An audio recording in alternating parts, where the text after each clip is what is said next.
Punjabi radio USA ਸੁਣ ਰਹੇ ਸਾਰੇ ਸਰੋਤਿਆਂ ਨੂੰ ਬਲਵਿੰਦਰ ਕੌਰ ਵੱਲੋਂ ਪਿਆਰ ਭਰੀ ਸਤਿ ਸ੍ਰੀ ਅਕਾਲ। ਸਰੋਤਿਆ ਪ੍ਰੋਗਰਾਮ ਖਬਰ ਤੇ ਨਜ਼ਰ ਪ੍ਰੋਗਰਾਮ ਦੇ ਵਿੱਚ ਸਾਡੇ ਨਾਲ ਹੁੰਦੇ ਨੇ ਬਲਤੇਜ ਪੰਨੂ ਜੀ, ਦੱਸਦੇ ਨੇ ਭਾਰਤ ਵਿੱਚ ਪੰਜਾਬ ਦੇ ਵਿੱਚ ਕੀ ਕੁਛ ਵਾਪਰਿਆ। ਖਬਰਾਂ ਤੇ ਨਜ਼ਰ ਮਾਰਾਂਗੇ। ਖਬਰਾਂ ਤੋਂ ਪਹਿਲਾਂ ਧੰਨਵਾਦ ਸਾਡੇ ਸਪਾਂਸਰ ਦਾ, ਜਿਨ੍ਹਾਂ ਨੇ ਇਸ ਪ੍ਰੋਗਰਾਮ ਨੂੰ ਸਪਾਂਸਰ ਕੀਤਾ। ਸਭ ਤੱਕ ਪਹੁੰਚਾ ਖਾਲਸਾ ਇੰਸ਼ੋਰੈਂਸ ਏਜੰਸੀ ਸਾਨੂੰ ਜੇ 4082722500, ਗੁਰਦੀਪ ਸਿੰਘ ਵਿਰਦੀ ਕਲੋਬਸ, ਸਤਨਾਮ ਸਿੰਘ ਸ਼ੇਰਗਿੱਲ ਸਲਮਾ, ਮਨਜੀਤ ਸਿੰਘ ਦੀਵਾਨਾ, ਬੂਟਾ ਸਿੰਘ ਰਾਣੀਪੁਰ ਫਰਜ਼ਨੋ, ਰੇਸ਼ਮ ਸਿੰਘ ਨਿੱਜਰ ਜੁਬਸੇਰੀ, ਮਨਦੀਪ ਸਿੰਘ ਕਾਲੋਂ ਮੋਡੈਸਟੋ, ਟਰਕੀਆਣਾ ਇਮੀਗ੍ਰੇਸ਼ਨ ਲਾ ਫਰਮ 4159090503। ਬਹੁਤ ਧੰਨਵਾਦ ਕਰਦੇ ਹਾਂ। ਪ੍ਰੋਗਰਾਮਾਂ ਨੂੰ ਸਪਾਂਸਰ ਕਰਦੇ ਹੋ, ਸਭ ਤੱਕ ਪਹੁੰਚਾਉਂਦੇ ਹੋ, ਆਪ ਸਭ ਦਾ ਬਹੁਤ ਬਹੁਤ ਧੰਨਵਾਦ। ਬਲਤੇਜ ਪੰਨੂ ਜੀ, ਸਤਿ ਸ਼੍ਰੀ ਅਕਾਲ, ਸਵਾਗਤ ਹੈ ਜੀ। ਸਤਿ ਸ਼੍ਰੀ ਅਕਾਲ ਜੀ, ਧੰਨਵਾਦ ਜੀ, ਬਹੁਤ ਮਿਹਰਬਾਨੀ। ਸਭ ਤੋਂ ਪਹਿਲਾਂ ਸਭ ਦੀਆਂ ਨਿਗਾਹ ਜਿਹੜੀਆਂ ਯੂਕਰੇਨ ਦੇ ਵਿੱਚ ਲੱਗੀਆਂ ਹੋਈਆਂ ਨੇ, ਉੱਥੋਂ ਵਿਦਿਆਰਥੀਆਂ ਨੂੰ ਕੱਢਣ ਦਾ ਅਜੇ ਵੀ ਬੇਹੱਦ ਢਿੱਲਾ ਪ੍ਰਬੰਧ ਹੈ। ਦੇਖੋ, ਇੱਕ ਜਿਹੜੇ ਵਿਦਿਆਰਥੀ ਦੀ ਨਵੀਨ ਸ਼ੇਖਰੱਪਾ ਜਿਹਦੀ ਮੌਤ ਹੋ ਗਈ ਆ, ਉਹ ਫਾਇਰਿੰਗ ਦੇ ਵਿੱਚ ਆ ਗਿਆ। ਉਦੋਂ ਬਾਅਦ ਜਿਹੜੀ ਫਿਕਰਮੰਦੀ ਆ ਉਹ ਬਹੁਤ ਵੱਧ ਗਈ ਹੋਈ ਆ। ਅਜੇ ਵੀ ਬਹੁਤ ਵੱਡੀ ਗਿਣਤੀ ਦੇ ਵਿੱਚ ਜਿਹੜੇ ਸਟੂਡੈਂਟ ਨੇ ਉਹ ਉੱਥੇ ਯੂਕਰੇਨ ਜਾਂ ਯੂਕਰੇਨ ਦੀਆਂ ਸਰਹੱਦਾਂ ਦੇ ਉੱਤੇ ਫਸੇ ਹੋਏ ਨੇ। ਜਿਹੜਾ ਇਹ ਵਿਦਿਆਰਥੀ ਦੀ ਮੌਤ ਹੋਈ ਆ, ਉਹਦੇ ਜਿਹੜਾ ਪਿਤਾ, ਬੇਸ਼ੱਕ ਇਹ ਕਿਹਾ ਗਿਆ ਕਿ ਪ੍ਰਧਾਨ ਮੰਤਰੀ ਹੋਰਾਂ ਨੇ ਉਹਦੇ ਨਾਲ ਗੱਲਬਾਤ ਕਰ ਰਹੀ ਆ, ਪਰ ਉਹਦੇ ਪਿਤਾ ਨੇ ਇਹ ਗੱਲ, ਗਿਆਨ ਗੋਦਰ ਹੈ ਉਹਦਾ ਨਾਮ, ਉਹਨੇ ਇਹ ਗੱਲ ਕਹੀ ਆ ਕਿ ਜਿਹੜੇ ਉੱਥੇ ਸਟੂਡੈਂਟ ਨੇ ਉਹਨਾਂ ਦੇ ਨਾਲ ਭਾਰਤੀ ਜਿਹੜੀ ਅੰਬੈਸੀ ਆ ਉਹਦੇ ਵਿੱਚੋਂ ਕਿਸੇ ਨੇ ਕੋਈ ਰਾਬਤਾ ਨਹੀਂ ਕੀਤਾ। ਜਿਹੜੇ ਨਵੀਨ ਦੇ ਰਿਸ਼ਤੇਦਾਰ ਨੇ ਉਹ ਇਹ ਕਹਿੰਦੇ ਆ ਕਿ ਉਹਨਾਂ ਦਾ ਜਿਹੜਾ ਬੱਚਾ ਸੀਗਾ ਇਹ ਖਾਰਕੀਵ ਦੇ ਇੱਕ ਬੰਕਰ ਦੇ ਵਿੱਚ ਫਸਿਆ ਹੋਇਆ ਸੀਗਾ, ਔਰ ਸਵੇਰੇ ਉਹ ਕਰੰਸੀ ਬਦਲਾਉਣ ਤੇ ਖਾਣ ਪੀਣ ਦਾ ਕੁਝ ਸਮਾਨ ਲੈਣ ਗਿਆ, ਜਿਹਦੇ ਕਰਕੇ ਉਹ ਗੋਲੀਬਾਰੀ ਦੀ ਜਦ ਦੇ ਵਿੱਚ ਆ ਗਿਆ। ਜੇ ਪੰਜਾਬ ਦੀ ਗੱਲ ਕਰੀਏ ਤਾਂ ਪੰਜਾਬ ਦੇ ਵਿੱਚ ਜਿਹੜੇ ਸਟੂਡੈਂਟ ਨੇ ਉੱਥੇ, ਉਹ ਕੋਈ 1000 ਦੇ ਕਰੀਬ ਇਸ ਵੇਲੇ ਉਹਨਾਂ ਦੀ ਪਛਾਣ ਹੋ ਸਕੀ ਹੈ ਵੱਖ-ਵੱਖ ਜਿਹੜੇ ਉਹ ਸੋਰਸਿਸ ਦੇ ਰਾਹੀਂ। ਪੰਜਾਬ ਦੇ ਕੁਝ ਆਫੀਸਰ ਜਿਹੜੇ ਨੇ ਉਹਨਾਂ ਨੂੰ ਦਿੱਲੀ ਦੇ ਵਿੱਚ ਤਾਇਨਾਤ ਕੀਤਾ ਗਿਆ ਤਾਂ ਕਿ ਉਹ ਜਿਹੜਾ ਇਹ ਡਾਟਾ ਹੈ ਇਹ ਸ਼ੇਅਰ ਕਰ ਸਕਣ, ਜਿਹੜਾ ਵਿਦੇਸ਼ ਮੰਤਰਾਲਾ ਹੈ ਦਿੱਲੀ ਦੇ ਵਿੱਚ, ਉੱਥੇ ਪੰਜਾਬ ਸਰਕਾਰ ਨੇ ਵਿਦੇਸ਼ ਮੰਤਰਾਲੇ ਦੇ ਨਾਲ ਡਾਟਾ ਸ਼ੇਅਰ ਕੀਤਾ ਔਰ ਇਹ ਕਿਹਾ ਖਾਰਕੀਵ, ਜਿੱਥੇ ਕਿ ਹਾਲਾਤ ਸਭ ਤੋਂ ਜ਼ਿਆਦਾ ਖਰਾਬ ਨੇ, ਉੱਥੇ 3 ਯੂਨੀਵਰਸਿਟੀਜ਼ ਤੇ ਕਈ ਮੈਡੀਕਲ ਕਾਲਜਸ ਨੇ। ਔਰ ਜਿਹੜੇ ਪੇਰੈਂਟਸ ਨੇ ਉਹਨਾਂ ਨੇ ਜਿਹੜਾ ਸਰਕਾਰ ਤੱਕ ਪਹੁੰਚਾਉਣ ਦੇ ਵਾਸਤੇ ਡਿਪਟੀ ਕਮਿਸ਼ਨਰਾਂ ਦਾ ਸਹਾਰਾ ਲਿਆ। ਜਿਵੇਂ ਆਮ ਆਦਮੀ ਪਾਰਟੀ ਦੇ ਭਗਵੰਤ ਮਾਨ ਹੋਰਾਂ ਨੇ ਨੰਬਰ ਜਾਰੀ ਕੀਤਾ ਸੀ, ਉਹਦਾ ਜਿਹੜਾ ਡਾਟਾ ਉਹ ਅੱਗੋਂ ਦੇ ਰਹੇ ਨੇ। ਸੋ ਇਹ ਕੋਸ਼ਿਸ਼ਾਂ ਤਾਂ ਜਿਹੜੀਆਂ ਉਹ ਜਾਰੀ ਨੇ, ਪਰ ਕਿਉਂਕਿ ਇਹ ਮੁਲਕ ਤੋਂ ਮੁਲਕ ਹੈ ਜੀ, ਇਹਦੇ ਵਿੱਚ ਸੂਬਾ ਬਹੁਤਾ ਕੁਝ ਕਰ ਨਹੀਂ ਸਕਦਾ ਜੀ। ਚਾਹੇ ਪੰਜਾਬ ਸਰਕਾਰ ਨੇ ਵੀ ਹੈਲਪਲਾਈਨ ਨੰਬਰ ਤਾਂ ਜਾਰੀ ਕੀਤਾ ਹੋਇਆ, ਪਰ ਉਹ ਵੱਧ ਤੋਂ ਵੱਧ ਇਹੀ ਕਰ ਸਕਦੇ ਆ ਕਿ ਜਿਹੜਾ ਡਾਟਾ ਹੈ ਉਹ ਦੇ ਦੇਣ ਉੱਥੇ ਸਰਕਾਰ ਨੂੰ, ਤੇ ਸਰਕਾਰ ਅੱਗੇ ਜਿਹੜਾ ਉਹ ਕਰੇ। ਜਿਹੜੇ ਹੁਣ ਤੱਕ ਆ ਰਹੇ ਨੇ, ਜਿਵੇਂ ਹੁਸ਼ਿਆਰਪੁਰ ਦੇ 31 ਜਿਹੜੇ ਸਟੂਡੈਂਟ ਨੇ ਉੱਥੇ ਫਸੇ ਹੋਏ ਨੇ, ਲੁਧਿਆਣੇ ਡਿਸਟ੍ਰਿਕਟ ਦੇ 50 ਨੇ, ਮਾਨਸਾ, ਪਟਿਆਲਾ, ਰੋਪੜ, ਜਿਹੜਾ ਮੋਹਾਲੀ ਦੇ 36 ਨੇ, ਸੰਗਰੂਰ ਤੋਂ 17 ਨੇ, ਨਵੇਂ ਸ਼ਹਿਰ ਦਾ 4 ਨੇ, ਮੁਕਤਸਰ ਦੇ 10 ਨੇ, ਤਰਨਤਾਰਨ ਤੋਂ 15 ਨੇ, ਲੁਧਿਆਣੇ ਦੇ 50। ਜਿਨ੍ਹਾਂ ਨੇ ਸੰਪਰਕ ਕੀਤਾ ਇਹ ਉਹ ਨੇ। ਜਿਹੜੇ ਅਜੇ ਸਰਕਾਰ ਦੇ ਕੋਲੇ ਡਾਟਾ ਨਹੀਂ ਆਇਆ, ਉਹ ਕਿੰਨੇ ਨੇ ਐਗਜ਼ੈਕਟ ਗਿਣਤੀ ਜਿਹੜੀ ਉਹ ਦੱਸ ਸਕਣੀ ਔਖੀ ਹੈ। ਜਿਹੜੀਆਂ ਫਲਾਈਟਾਂ ਨੇ ਉਹ ਜ਼ਰੂਰ ਕੁਝ ਵਧੀਆ ਨੇ। ਹੁਣ ਇਹ ਆਖਿਆ ਗਿਆ ਕਿ ਜਿਹੜੀ ਇੱਥੇ ਹਵਾਈ ਸੈਨਾ ਹੈ ਉਹਦੇ ਜਹਾਜ਼ ਵੀ ਵਰਤੇ ਜਾਣਗੇ। ਕਦੋਂ ਇਹ ਨਹੀਂ ਕੁਝ ਜਿਹੜਾ ਜੀ ਉਹ ਪਤਾ। ਜਦੋਂ ਬਹੁਤੇ ਮੁਲਕਾਂ ਨੇ 11 ਫਰਵਰੀ ਨੂੰ ਆਪਣੇ ਜਿਹੜੇ ਨਾਗਰਿਕ ਨੇ ਉੱਥੋਂ ਕੱਢ ਲਏ ਸੀਗੇ, ਤੇ 15 ਨੂੰ ਅਜੇ ਇਹ ਕਿਹਾ ਜਾ ਰਿਹਾ ਸੀਗਾ 15 ਫਰਵਰੀ ਨੂੰ ਵੀ ਆਪਣੀ ਸੁਰੱਖਿਆ ਦਾ ਧਿਆਨ ਰੱਖੋ, ਅਜੇ ਮੁਲਕ ਨੂੰ ਛੱਡਣ ਦੀ ਲੋੜ ਨਹੀਂ। ਜਦੋਂ ਵਿਸ਼ਵ ਭਰ ਦਾ ਮੀਡੀਆ ਇਹ ਗੱਲ ਕਹਿ ਰਿਹਾ ਸੀਗਾ ਕਿ ਰਸ਼ੀਆ ਨੇ ਹਮਲਾ ਕਰ ਦੇਣਾ ਤੇ ਉਹ ਕੀਤਾ ਲਓ, ਉਸੇ ਵੇਲੇ ਇਹ ਹੋਣਾ ਚਾਹੀਦਾ ਸੀ, ਨਹੀਂ ਹੋਇਆ। ਪਰ ਅੱਜ ਜਿਹੜਾ ਇੱਥੇ ਵਿਰੋਧੀ ਧਿਰਾਂ ਨੇ ਉਹ ਵੀ ਘੇਰਨ ਦੇ ਯਤਨਾਂ ਦੇ ਵਿੱਚ ਨੇ ਸਰਕਾਰ ਨੂੰ। ਪਰ ਪ੍ਰੋਬਲਮ ਇਹ ਆ ਕਿ ਜਿਹੜਾ ਜਿੰਨੇ ਵੀ ਮੰਤਰਾਲੇ ਨੇ ਉਹ ਆਲੇ ਦੁਆਲੇ ਘੁੰਮਦੇ ਨੇ 1.5 ਬੰਦੇ ਦੇ। ਤੋ ਇਸ ਕਰਕੇ ਉੱਥੋਂ ਜਿਹੜੀ ਕੋਈ ਬਹੁਤ ਵੱਡੀ ਆਸ ਇਸ ਕਰਕੇ ਨਹੀਂ ਜਿਹੜਾ ਉਹ ਹੋ ਸਕੀ। ਹਾਂ, ਹੁਣ ਜਿਹੜੀ ਸਭ ਤੋਂ ਵੱਡੀ ਸਮੱਸਿਆ ਇਹ ਆ ਰਹੀ ਹੈ ਕਿ ਜਿਹੜੇ ਯੂਕਰੇਨ ਦੇ ਅੰਦਰ ਬੈਠੇ ਸਟੂਡੈਂਟ ਨੇ ਉਹਨਾਂ ਨੂੰ ਉੱਥੋਂ ਸ਼ਹਿਰਾਂ ਦੇ ਵਿੱਚੋਂ ਕਿਵੇਂ ਕੱਢਿਆ ਜਾਵੇ। ਹੌਲੀ ਹੌਲੀ ਉਹਨਾਂ ਦੇ ਨਾਲ ਰਾਬਤਾ ਜਿਹੜਾ ਉਹ ਵੀ ਸਮਾਪਤ ਹੋਣ ਲੱਗਾ। ਉਧਰ ਰਸ਼ੀਆ ਨੇ ਜਿਹੜੇ ਕੀਵ ਤੇ ਖਾਰਕੀਵ ਦੇ ਵਿੱਚ ਹਮਲੇ ਤੇਜ਼ ਕੀਤੇ ਨੇ, ਕਿਉਂਕਿ ਉਹ ਇਹ ਸੋਚਦਾ ਹੈ ਕਿ ਇਦੋਂ ਲੰਬਾ ਉਹ ਖਿੱਚ ਨਹੀਂ, ਜ਼ਿਆਦਾ ਲੰਬਾ ਲੜਾਈ ਨੂੰ ਖਿੱਚ ਨਹੀਂ ਸਕਦਾ, ਇਸ ਕਰਕੇ ਉਹਨੇ ਇਹ ਹਮਲੇ ਤੇਜ਼ ਕਰਤੇ ਨੇ। ਉਧਰ ਹਮਲੇ ਤੇਜ਼ ਹੋਏ ਆ, ਇੱਧਰ ਫਿਕਰ ਵੱਧ ਗਈ। ਬਿਲਕੁਲ ਜੀ, ਜਿਨ੍ਹਾਂ ਦੇ ਧੀਆਂ ਪੁੱਤ ਉੱਥੇ ਫਸੇ ਹੋਏ ਆ, ਜ਼ਿੰਦਗੀ ਬਣਾਉਣ ਗਏ ਸੀਗੇ। ਅੱਗੇ ਕਿਸਾਨਾਂ ਦੇ ਖਿਲਾਫ ਜੋ ਮਾਮਲੇ ਦਰਜ ਹੋਏ ਸੀ, 17 ਕੇਸ ਦਿੱਲੀ ਸਰਕਾਰ ਵੱਲੋਂ ਵਾਪਸ ਲੈਣ ਨੂੰ ਮਨਜ਼ੂਰੀ।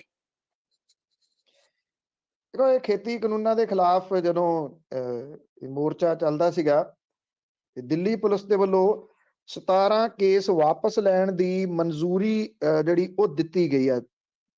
ਇਹਦੇ ਵਿੱਚ ਗਣਤੰਤਰ ਦਿਵਸ 26 ਜਨਵਰੀ 2021 ਨੂੰ ਹੋਈ ਹਿੰਸਾ ਦੇ ਨਾਲ ਸੰਬੰਧਿਤ ਕੇਸ ਸ਼ਾਮਲ ਨੇ।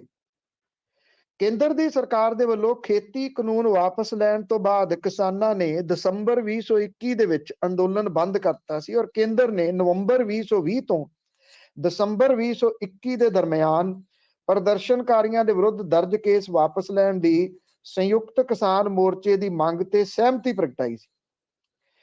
ਜਿਹੜੇ ਸੀਨੀਅਰ ਅਧਿਕਾਰੀ ਨੇ ਉਹ ਦੱਸ ਰਹੇ ਨੇ ਕਿ ਉਪ ਰਾਜਪਾਲ ਅਨਿਲ ਬੈਜਲ ਦੇ ਦਫ਼ਤਰ ਦੇ ਵੱਲੋਂ 31 ਜਨਵਰੀ ਨੂੰ ਜਿਹੜੇ ਦਿੱਲੀ ਦੇ ਗ੍ਰਹਿ ਮੰਤਰੀ ਨੇ ਸਤਿੰਦਰ ਜੈਨ, ਉਹਨੂੰ ਭੇਜੇ ਗਏ ਕੇਸਾਂ ਦੇ ਨਾਲ ਸੰਬੰਧਿਤ ਫਾਈਲ ਨੂੰ ਕਾਨੂੰਨੀ ਵਿਭਾਗ ਦੀ ਰਾਏ ਲੈਣ ਤੋਂ ਬਾਅਦ ਮਨਜ਼ੂਰੀ ਜਿਹੜੀ ਆ ਉਹ ਦਿੱਤੀ ਗਈ ਹੈ।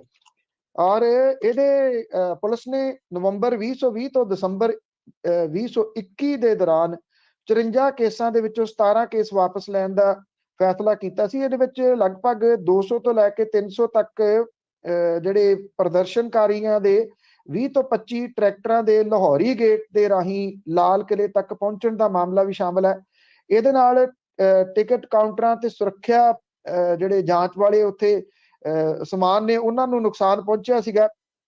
150 ਤੋਂ ਲੈ ਕੇ ਪੌਣੇ 200 ਤੱਕ ਟਰੈਕਟਰਾਂ ਤੇ ਉੱਤਰ ਪ੍ਰਦੇਸ਼ ਦੇ ਲੋਨੀ ਤੋਂ ਦਿੱਲੀ ਦਾਖਲ ਹੋਏ ਕਿਸਾਨਾਂ ਦੇ ਖਿਲਾਫ ਉੱਤਰ ਪੂਰਬੀ ਦਿੱਲੀ ਦੇ ਜੋਤੀ ਨਗਰ ਥਾਣੇ ਦੇ ਵਿੱਚ ਮਾਮਲਾ ਦਰਜ ਕੀਤਾ ਗਿਆ ਸੀਗਾ।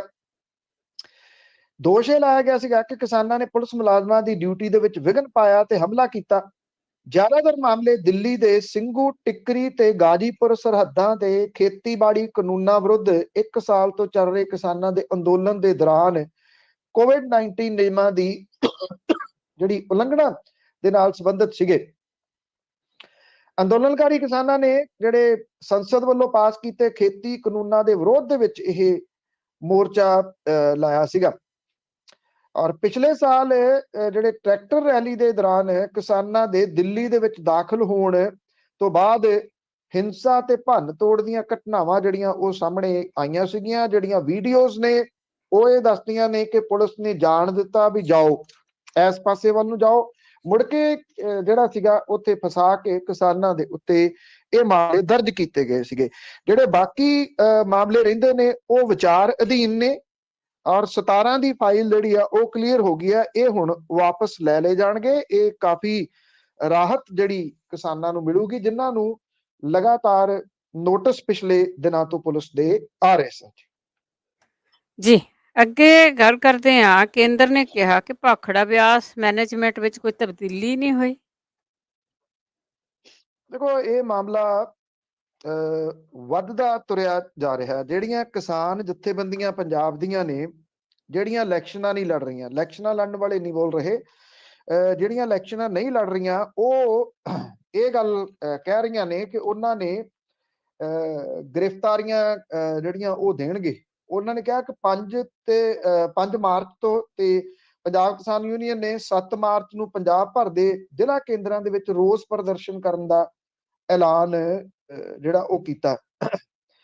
ਉਧਰ ਆਮ ਆਦਮੀ ਪਾਰਟੀ ਦੇ ਵੱਲੋਂ ਵੀ ਜਿਹੜੀ ਕੇਂਦਰ ਦੀ ਸਰਕਾਰ ਦੇ ਵੱਲੋਂ ਭਾਖੜਾ ਬਿਆਸ ਮੈਨੇਜਮੈਂਟ ਬੋਰਡ ਦੇ ਵਿੱਚ ਨੁਮਾਇੰਦਗੀ ਖਤਮ ਕਰਨ ਦੇ ਮਾਮਲੇ ਨੂੰ ਲੈ ਕੇ ਅੱਜ ਜਿਹੜੇ ਆ ਉਹ ਡਿਪਟੀ ਕਮਿਸ਼ਨਰਾਂ ਨੂੰ ਮੰਗ ਪੱਤਰ ਦੇਣ ਦਾ ਜਿਹੜਾ ਉਹ ਪ੍ਰੋਗਰਾਮ ਲਿਖਿਆ। ਅੱਜ ਡਿਪਟੀ ਕਮਿਸ਼ਨਰਾਂ ਨੂੰ ਮਿਲ ਕੇ ਇਹਦੇ ਵਿਰੋਧ ਦੇ ਵਿੱਚ ਮੰਗ ਪੱਤਰ ਦਿੱਤੇ ਜਾਣਗੇ। ਜਿਹੜੀ Bhakra Beas management board rules 1974 ਦੇ ਵਿੱਚ ਕੀਤੀ ਗਈ ਸੋਧ ਹੈ, ਇਹਨੂੰ ਸੰਸਦ ਦੇ ਵਿੱਚ ਰੱਖਣਾ ਲਾਜ਼ਮੀ ਹੋਊਗਾ। ਔਰ ਪੰਜਾਬ ਪੁਨਰਗਠਨ ਐਕਟ 1966 ਦੇ ਅਨੁਸਾਰ ਜੇ ਕੇਂਦਰ ਸਰਕਾਰ ਦੇ ਵੱਲੋਂ Bhakra Beas management board rules ਦੇ ਵਿੱਚ ਕੋਈ ਬਦਲਾਅ ਕੀਤਾ ਜਾਂਦਾ ਤਾਂ ਇਹਨਾਂ ਨਿਯਮਾਂ ਨੂੰ 30 ਦਿਨਾਂ ਦੇ ਅੰਦਰ ਅੰਦਰ ਸੰਸਦ ਦੇ ਵਿੱਚ ਪੇਸ਼ ਕਰਨਾ ਜ਼ਰੂਰੀ ਹੈ। ਔਰ ਇਉਂ ਲੱਗਦਾ ਹੈ ਕਿ ਕੇਂਦਰ ਸਰਕਾਰ ਪੰਜਾਬ ਦੇ ਰੋਪੜ, ਹਰੀਕੇ ਤੇ ਫਿਰੋਜ਼ਪੁਰ ਦੇ ਹੈਡਵਰਕਸ ਦਾ ਕੰਟਰੋਲ ਆਪਣੇ ਹੱਥਾਂ ਦੇ ਵਿੱਚ ਲੈਣਾ ਚਾਹੁੰਦੀ ਹੈ। ਉੱਤਰੀ ਕੌਂਸਲ ਦੀ ਮੀਟਿੰਗ ਦੇ ਵਿੱਚ ਰਾਜਸਥਾਨ ਨੇ ਕਿਹਾ ਸੀਗਾ ਕਿ ਇਹਨਾਂ ਹੈਡਵਰਕਸ ਦਾ control Bhakra Beas management board ਦੇ ਕੋਲੇ ਹੋਣਾ ਚਾਹੀਦਾ ਤੇ ਪੰਜਾਬ ਪੁਨਰਗਠਨ ਐਕਟ 1966 ਦਾ ਹਵਾਲਾ ਦਿੱਤਾ ਗਿਆ ਸੀਗਾ। ਉਧਰ ਕੇਂਦਰ ਸਰਕਾਰ ਨੇ ਪੰਜਾਬ ਸਰਕਾਰ ਦੇ ਅਗਾਊਂ ਸਖਤ ਵਿਰੋਧ ਨੂੰ ਲਾਂਭੇ ਕਰਦਿਆਂ ਭਾਖੜਾ ਬਿਆਸ ਮੈਨੇਜਮੈਂਟ ਬੋਰਡ ਦੇ ਵਿੱਚ ਪੱਕੀ ਮੈਂਬਰੀ ਦੇ ਮੁੱਦੇ ਤੇ ਪੰਜਾਬ ਨੂੰ ਬਾਹਰ ਕੀਤਾ। ਪੰਜਾਬ ਸਰਕਾਰ ਦੇ ਵੱਲੋਂ ਇਹਦੇ ਚੇਅਰਮੈਨ ਦੀ ਸੁਰੱਖਿਆ ਨੂੰ ਲੈ ਕੇ ਵੀ ਤੌਖਲੇ ਖੜੇ ਕੀਤੇ ਗਏ ਸੀਗੇ, ਪਰ ਇਹਨਾਂ ਸੁਰੱਖਿਆ ਕਾਰਨਾਂ ਨੂੰ ਵੀ ਕੇਂਦਰ ਨੇ ਨਜ਼ਰਅੰਦਾਜ਼ ਕੀਤਾ ਸੀਗਾ। ਕੇਂਦਰੀ ਬਿਜਲੀ ਮੰਤਰਾਲੇ ਨੇ ਜਿਹੜਾ ਇੱਕ ਨੋਟੀਫਿਕੇਸ਼ਨ ਜਾਰੀ ਕੀਤਾ 23 ਫਰਵਰੀ ਨੂੰ, ਜਿਹਦੇ ਵਿੱਚ ਭਾਖੜਾ ਬਿਆਸ ਮੈਨੇਜਮੈਂਟ ਬੋਰਡ ਦੇ ਵਿੱਚ ਪੰਜਾਬ ਤੇ ਹਰਿਆਣਾ ਦੇ ਪੱਕੇ ਮੈਂਬਰਾਂ ਵਜੋਂ ਨੁਮਾਇੰਦਗੀ ਖਤਮ ਕਰ ਦਿੱਤੀ। ਹੁਣ ਇਹ ਤੱਥ ਸਾਹਮਣੇ ਆ ਰਿਹਾ ਕਿ 20 ਸਤੰਬਰ 2019 ਨੂੰ ਚੰਡੀਗੜ੍ਹ ਦੇ ਵਿੱਚ ਉੱਤਰੀ ਜ਼ੋਨਲ ਕੌਂਸਲ ਦੀ ਚੇਅਰਮੈਨੀ ਤੇ ਕੇਂਦਰੀ ਗ੍ਰਹਿ ਮੰਤਰੀ ਅਮਿਤ ਸ਼ਾਹ ਦੀ ਪ੍ਰਧਾਨਗੀ ਦੇ ਹੇਠ ਹੋਈ 29ਵੀਂ ਮੀਟਿੰਗ ਦੇ ਵਿੱਚ ਪੰਜਾਬ ਸਰਕਾਰ ਦੇ ਵੱਲੋਂ ਭਾਖੜਾ ਬਿਆਸ ਮੈਨੇਜਮੈਂਟ ਦੀ ਮੈਂਬਰੀ ਦੇ ਮੁੱਦੇ ਤੇ ਵਿਰੋਧ ਜਤਾਇਆ ਗਿਆ ਸੀ। ਮੀਟਿੰਗ ਦੇ ਵਿੱਚ ਪੰਜਾਬ, ਹਿਮਾਚਲ ਪ੍ਰਦੇਸ਼ ਤੇ ਹਰਿਆਣਾ ਦੇ ਮੁੱਖ ਮੰਤਰੀ ਸ਼ਾਮਲ ਸੀ। ਉਦੋਂ ਇਹ ਮਾਮਲਾ ਅਣਸੁਲਝਿਆ ਰੱਖ ਲਿਆ ਗਿਆ ਸੀ। ਹੁਣ ਕੇਂਦਰ ਸਰਕਾਰ ਨੇ ਸੰਬੰਧਿਤ ਸੂਬਿਆਂ ਦੀ ਸਹਿਮਤੀ ਤੋਂ ਬਿਨਾਂ ਇਹ ਨਵਾਂ ਫੈਸਲਾ ਲੈ ਲਿਆ।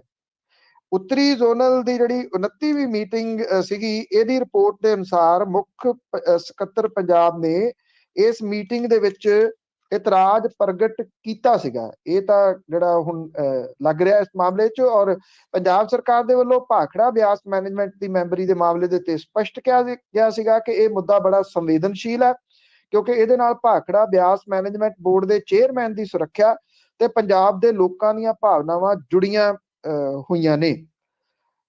ਔਰ ਜਿਹੜੇ ਅਮਿਤ ਸ਼ਾਹ ਨੇ, ਉਹਨਾਂ ਨੇ ਇਹ ਖੁਦ ਇਹ ਗੱਲ ਕਹੀ ਸੀ ਕਿ ਮੈਂਬਰਾਂ ਦੀ ਗਿਣਤੀ ਵਧਾਈ ਜਾ ਸਕਦੀ ਹੈ। ਹੁਣ ਕੇਂਦਰ ਨੇ ਉਲਟਾ ਫੈਸਲਾ ਲੈ ਲਿਆ। ਉਸ ਵੇਲੇ ਪੰਜਾਬ ਸਰਕਾਰ ਦੇ ਵਿਰੋਧ ਕਰਕੇ ਇਸ ਮਾਮਲੇ ਤੇ ਕੋਈ ਫੈਸਲਾ ਨਹੀਂ ਸੀ ਲਿਆ ਜਾ ਸਕਿਆ। ਹੁਣ ਕੇਂਦਰ ਨੇ ਚੁੱਪ ਚਪੀਤੇ ਨੋਟੀਫਿਕੇਸ਼ਨ ਜਾਰੀ ਕਰ ਦਿੱਤਾ। ਇਹ ਲਗਭਗ ਉਸੇ ਤਰੀਕੇ ਦਾ ਹੈ ਜਿਵੇਂ ਖੇਤੀ ਬਿੱਲ ਚੁੱਪ ਚਪੀਤੇ ਲਿਆਂਦੇ ਗਏ ਸੀ।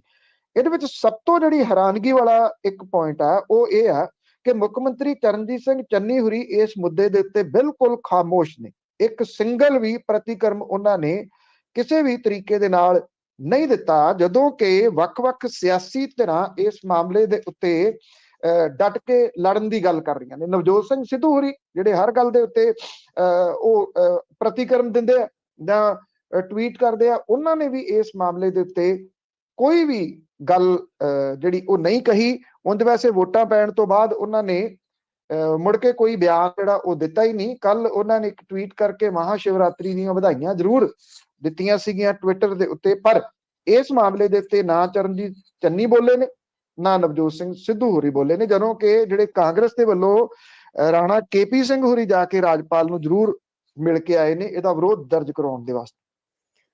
ਬਿਲਕੁਲ ਜੀ, ਲੋਕਾਂ ਨੂੰ ਫਿਰ ਵੀ ਅਕਲ ਨਹੀਂ ਆਉਂਦੀ ਵੀ ਅਸੀਂ ਕਿਸ ਤਰ੍ਹਾਂ ਦੇ ਨੇਤਾ ਚੁਣਦੇ ਹਾਂ ਤੇ ਕਿਸ ਤਰ੍ਹਾਂ ਦੇ ਚੁਣੇ ਜਾ ਰਹੇ ਆ। ਤੇ ਅੱਗੇ ਜੰਗ ਕਰਕੇ ਮਹਿੰਗਾਈ ਵਧਣ ਲੱਗੀ ਆ, ਵੈਸੇ ਮਹਿੰਗਾਈ ਤਾਂ ਉਦਾਂ ਵੀ ਬਹੁਤ ਹੋ ਗਈ ਆ ਤੇ ਲੋਕਾਂ ਦੀਆਂ ਪੈਟਰੋਲ ਪੰਪਾਂ ਤੇ ਲਾਈਨਾਂ। ਦੇਖੋ, ਜਿਹੜੀ ਮਹਿੰਗਾਈ ਆ ਨਾ ਉਹ ਕੁਝ ਬਹਾਨੇ ਦੇ ਨਾਲ ਜਾਂ ਪਹਿਲਾਂ ਹੀ ਚੁੱਕਣੀ ਸ਼ੁਰੂ ਕਰ ਦਿੱਤੀ ਹੈ। ਰਸ਼ੀਆ ਤੇ ਯੂਕਰੇਨ ਦੇ ਦਰਮਿਆਨ ਜੰਗ ਦਾ ਅਸਰ ਜਿਹੜਾ ਉਹ ਆਮ ਲੋਕਾਂ ਦੇ ਉੱਤੇ ਵੀ ਪੈਣ ਲੱਗ ਗਿਆ। ਜਿਹੜੀਆਂ ਦੋਵਾਂ ਦੇਸ਼ਾਂ ਤੋਂ ਆਉਣ ਵਾਲੀਆਂ ਚੀਜ਼ਾਂ ਸੀਗੀਆਂ ਜੀ, ਉਹਨਾਂ ਦੇ ਭਾਅ ਲਗਾਤਾਰ ਵਧਣ ਲੱਗੇ ਆ। ਜਿਹੜਾ ਰਿਫਾਈਨਡ ਤੇਲ ਹੈ ਉਹ ਲਗਾਤਾਰ ਮਹਿੰਗਾ ਹੁੰਦਾ ਤੁਰਿਆ ਜਾ ਰਿਹਾ। ਜੇ ਪੰਜਾਬ ਦੀ ਜੇ ਆਪਾਂ ਗੱਲ ਕਰੀਏ ਤੇ ਰਿਫਾਈਨਡ ਤੇਲ ਦੇ ਭਾਅ ਲਗਾਤਾਰ ਵੱਧ ਰਹੇ ਨੇ। ਹੋਲਸੇਲ ਦੁਕਾਨਦਾਰ ਇਹ ਕਹਿੰਦੇ ਆ ਕਿ ਜਦੋਂ ਤੋਂ ਯੂਕਰੇਨ ਦੇ ਨਾਲ ਯੁੱਧ ਸ਼ੁਰੂ ਹੋਇਆ ਉਦੋਂ ਤੋਂ 150 ਤੋਂ ਲੈ ਕੇ 200 ਰੁਪਏ ਪ੍ਰਤੀ ਟੀਨ ਦਾ ਰੇਟ ਵੱਧ ਗਿਆ। ਮਿੱਲ ਵਾਲਿਆਂ ਨੇ ਭਾਅ ਲਗਾਤਾਰ ਵਧਾਉਣੇ ਸ਼ੁਰੂ ਕਰਤੇ ਆ। ਹੋਲਸੇਲ ਦੇ ਭਾਅ ਦੇ ਵਿੱਚ ਤੇਜ਼ੀ ਆ ਗਈ ਆ। ਜਿਹੜੀ ਸ਼ੂਗਰ ਵਨਸਪਤੀ ਐਸੋਸੀਏਸ਼ਨ ਹੈ ਉਹ ਇਹ ਕਹਿੰਦੀ ਆ ਕਿ ਯੂਕਰੇਨ ਦੇ ਵਿੱਚੋਂ ਸੋਇਆਬੀਨ ਦਾ ਤੇਲ ਆਉਂਦਾ ਤੇ ਸੋਇਆਬੀਨ ਵੀ ਉੱਥੋਂ ਆਉਂਦੀ ਆ। ਯੁੱਧ ਕਰਕੇ ਸਮਾਨ ਨਹੀਂ ਆ ਰਿਹਾ। ਮਿੱਲ ਵਾਲਿਆਂ ਨੂੰ ਮਾਲ ਨਾ ਮਿਲਣ ਕਰਕੇ ਉਹਨਾਂ ਨੇ ਆਪਣੇ ਅੱਗੋਂ ਜਿਹੜੇ ਭਾਅ ਨੇ ਉਹ ਵਧਾ ਦਿੱਤੇ ਨੇ। ਰਸ਼ੀਆ ਤੇ ਯੂਕਰੇਨ ਦੇ ਵਿੱਚ ਜੰਗ ਕਰਕੇ ਪੰਜਾਬ ਦਾ ਬਹੁਤ ਸਾਰਾ ਪੈਸਾ ਫਸਿਆ। ਮੈਂ ਇੱਕ ਦਿਨ ਡਿਟੇਲ ਦਿੱਤੀ ਸੀਗੀ ਕਿ 500 ਕਰੋੜ ਰੁਪਈਆ ਕਿਉਂ ਫਸਿਆ। ਕਿੰਨਾ ਜਿਹੜਾ ਵਪਾਰ ਹੈ ਉਹ ਪੰਜਾਬ ਦੇ ਥਰੂ ਯੂਕਰੇਨ ਤੇ ਰਸ਼ੀਆ ਦੇ ਨਾਲ ਹੁੰਦਾ ਤਾਂ ਮੁਲਕ ਟੂ ਮੁਲਕ ਹੈ, ਪਰ ਇਹਦਾ ਡਾਇਰੈਕਟ ਇਨਵੋਲਵਮੈਂਟ ਪੰਜਾਬ ਦੀ ਇਸ ਕਰਕੇ ਹੈ ਕਿ ਇਹ ਸਮਾਨ ਜਿਹੜਾ ਪੰਜਾਬ ਤੋਂ ਯੂਕਰੇਨ ਤੇ ਰਸ਼ੀਆ ਨੂੰ ਜਿਹੜਾ ਉਹ ਜਾਂਦਾ ਜੀ।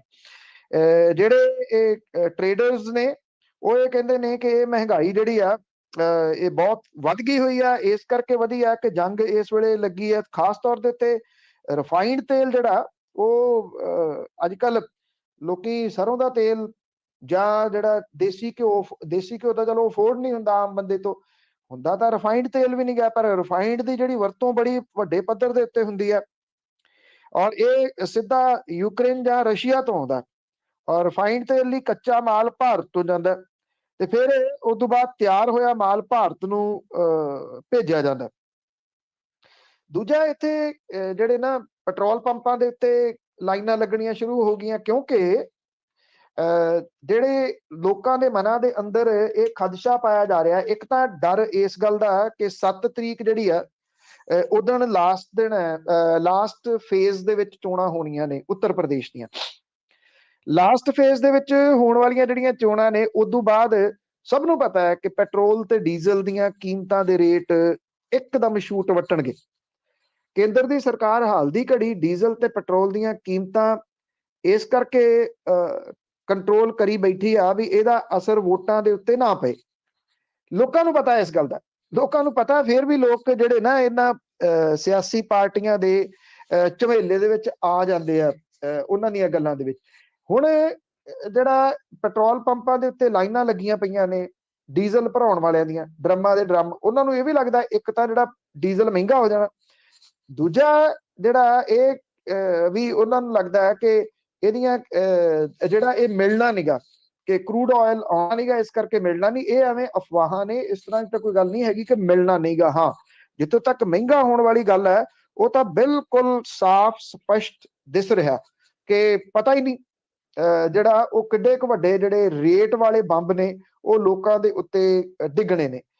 ਕੇਂਦਰ ਦੀ ਸਰਕਾਰ ਨੇ ਜਿਹੜੇ ਕੁਝ ਟੈਕਸ ਘਟਾਏ ਸੀਗੇ ਤੇ ਕੁਝ ਟੈਕਸ ਕੁਝ ਕੁ ਰਾਜਾਂ ਨੇ ਵੀ ਘਟਾਏ ਸੀਗੇ ਆਪਣੇ, ਜਿਹਦੇ ਕਰਕੇ ਕੁਝ ਤੇਲ ਦੀਆਂ ਕੀਮਤਾਂ ਮਾੜੀਆਂ ਮੋਟੀਆਂ ਕੰਟਰੋਲ ਹੋਈਆਂ ਸੀਗੀਆਂ।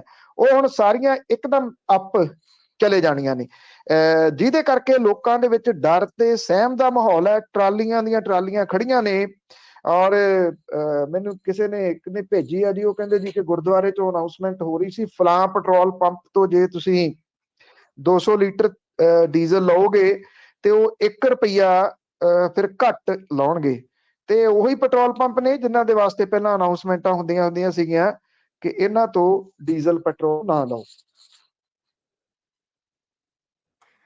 ਤੇ ਅਗਲੀ ਖਬਰ ਕਰਦੇ ਆ, ਨਤੀਜਿਆਂ ਤੋਂ ਪਹਿਲਾਂ ਪੰਜਾਬ ਵਿੱਚ ਸਿਆਸੀ ਹਲਚਲ ਸ਼ੁਰੂ ਹੋ ਗਈ ਹੈ।